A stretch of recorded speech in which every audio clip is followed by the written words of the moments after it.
distilled water in each flask.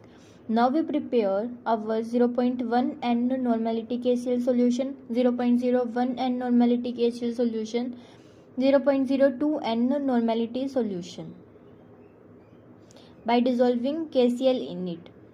Now we will mix KCl in our distilled water to prepare our solutions.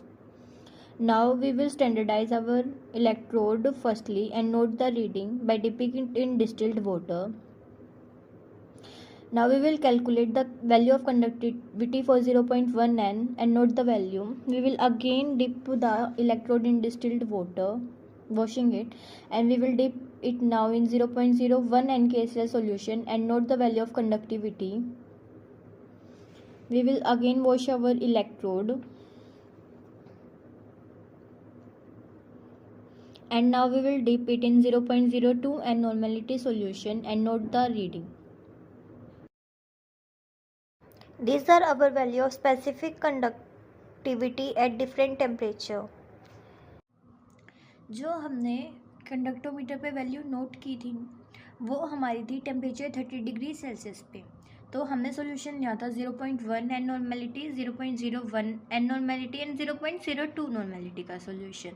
तो जब हमने इनकी specific conductivity measure की table के through at 30 degree Celsius temperature पर, तो 0.1 N normality की तो आई 0.01412, 0.01 एन नॉर्मेलिटी की आई 0.003036 एंड 0.02 एन नॉर्मेलिटी की आई 0.001552।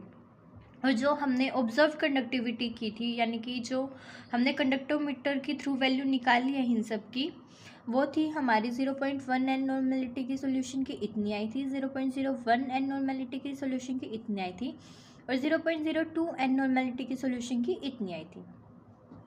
अब हमें पता है सेल कांस्टेंट निकालने का फॉर्मूला होता है स्पेसिफिक कंडक्टिविटी अपॉन में ऑब्जर्व कंडक्टिविटी। तो हम ये फॉर्मूला लगाएंगे और सेल कांस्टेंट की वैल्यू निकालेंगे for solution 1, 2 and 3।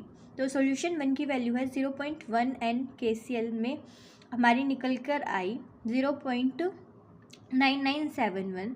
For solution 2 हमारी निकल के आई 0.857 एंड फॉर सोल्यूशन 3 हमारी निकल कर आई 0.934।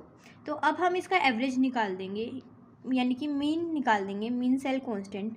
उसका फॉर्मूला होता है हम solution 1 plus solution 2 plus solution 3 की जो हमारी सेल कांस्टेंट की वैल्यू को डिवाइड कर देंगे 3 से।